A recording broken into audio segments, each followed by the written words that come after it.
자, 요즘 수학 참 어려워서 아유, 난 수학 포기할래 하는 학생들이 많다고 합니다.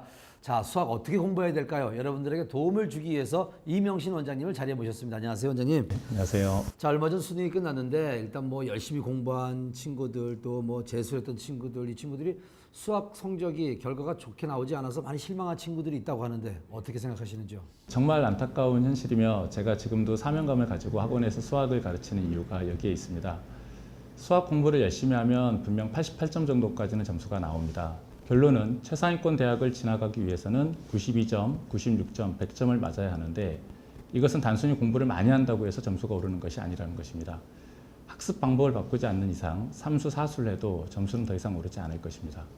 자, 우리 원장님은 앵커식 교육법을 말씀해 주셨는데 앵커식 교육법이 무엇인가요?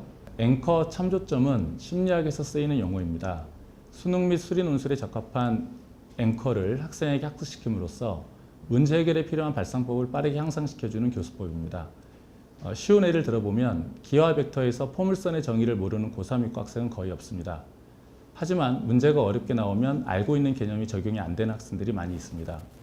포물선의 정의의 기본은 두 길이가 같다인데 길이를 구하라 하면 중2 때 배운 닮은 삼각형, 중3 때 배운 피타고라스 정리, 그리고 고1 때 배운 평면상의 두 점 사이 거리를 생각한다면 당연히 구하고자 하는 길이를 한 변호로 하는 삼각형을 찾는 것이 기본일 텐데 이런 연습이 전혀 안 되는 학생들이 매우 많습니다. 실제로 최상위권 학생들은 막연히 길이를 구하라 해도 눈에 보이지 않는 삼각형을 찾습니다.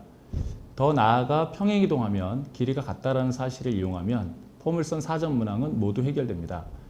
요약하면 길이를 구하라고 했을 때 삼각형을 찾아보고 안 되면 평행이동 시켜본다. 이러한 문제풀이 전략 알고리즘을 교과서와 정의에 입각해서 완성해가는 교수법입니다. 거꾸로 문제를 푼 다수의 학생들에게 왜 그렇게 풀었니, 어떻게 해서 그런 생각을 했니라고 물어보면 대답을 못한 학생 경우가 되게 많습니다. 그렇다면 사실 그 문제를 아는 것이 아닙니다. 그냥 과거의 경험에 의존해서 풀었던 기억을 더듬어 다시 푸는 것에 불과합니다. 수능 29번, 30번 문제는 풀었던 문제가 아닌 새로운 문제가 출제됩니다. 따라서 근본적으로 학습 방법을 바꾸지 않으면 1년을 더 공부해도 새롭게 출제된 29번, 30번은 계속 풀지 못할 가능성이 높습니다. 그러면 앵커식 교육법으로 고득점을 맞은 학생들이 많이 있는가요? 네, 실제로 공부를 늦게 시작한 고3 학생들이 학습량의 절대적 차이에도 불구하고 발상법 연습을 통해서 수능 100점을 많이 받는 것을 보면서 이 교수법에 대한 신뢰와 확신을 갖게 되었습니다. 오답 노트를 작성하는 게 좀 도움이 되나요? 그렇다면 오답 노트를 좀 작성하는 데 좀 추천 좀 해주신다면 어떤 게 있을까요? 오답 노트를 잘 활용하면 많은 시간을 절약할 수 있고 본인의 취약점을 쉽게 파악할 수 있을 뿐만 아니라 일관된 풀이 전략을 터득해서 문제 해결 능력을 크게 끌어올릴 수 있습니다. 그런데 실제로 오답 노트를 작성한 학생은 많이 없으며 더욱이 1년 이상 꾸준히 오답 노트를 관리한 학생은 매우 적습니다. 학생들도 오답 노트의 필요성은 잘 알고 있으나 실천이 잘 되지 않는 이유는 효과적이고 지속적인 오답 노트 작성법을 모르기 때문입니다. 일반적으로 시중에서 판매하는 오답 노트를 사용하나 저는 속지 리필이 가능한 링 바인더 노트를 추천합니다. 원칙은 한 장에 한 문제만 기록하는 것입니다. 앞쪽에는 문제만, 뒷장에는 출처, 틀린 이유, 바른 풀이, 처방전 등을 기록합니다. 바인더 노트의 가장 큰 장점은 문제를 단원별, 유형별로 재배열이 가능하다는 것입니다.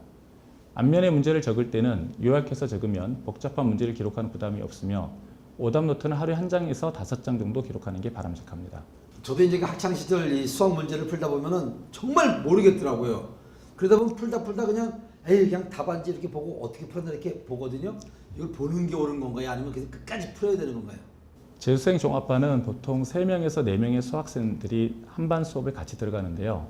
학원에서 수업할 때 학기 초에 학생들이 찾아와서 선생님들마다 학습법이 다 다른데 어떤 선생님 말을 따라야 할지 모르겠다고 하소연하던 학생들의 기억이 생생합니다.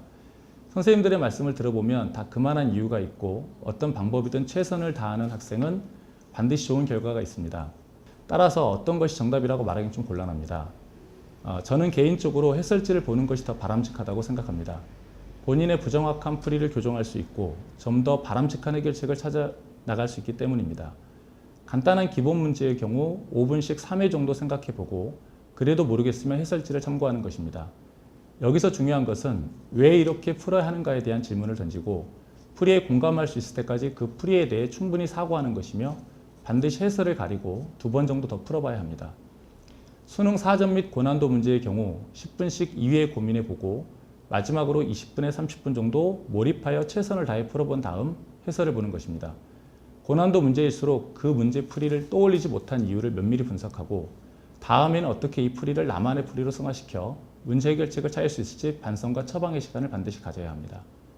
맞은 문제를 할지라도 겸손한 자세 해설지를 읽어보고 자신의 논리를 좀 더 완벽히 보완하고 일관성 있는 전략적 풀이를 완성하는 연습을 하다 보면 좋은 결과가 있을 것입니다. 자, 일단 뭐 수학 공부를 어려워하는 학생들에게 정말 희망의 빛이 돼주고 계신데 수학 때문에 어려워하는 학생들에게 뭐 선생님께서 마지막으로 한 말씀 해주신다면요? 저는 우리 학생들이 수학을 통해서 학창 시절의 열정과 몰입의 경험을 하기를 원합니다. 넘사벽이라 생각했던 수학을 극복한 젊은 날의 추억은 그 어떤 책보다도 학생들의 인생에서 든든한 힘이 되어줄 것입니다. 제가 말씀드린 조언들과 앵커 학습법으로 인내심을 가지고 꾸준히 노력하면 반드시 좋은 결과가 있을 것입니다. 설사 좋은 점수를 받지 못한다 할지라도 그 열정과 몰입의 경험은 여러분에게 젊은 날의 아름다운 추억으로 기억될 것입니다. 자, 오늘 원장님과 많은 이야기 나누면서 수학 때문에 고통스러워하는 학생들에게 좀 희망의 빛이 될 거라는 생각을 해봤습니다. 이명신 원장님 감사합니다. 네, 감사합니다.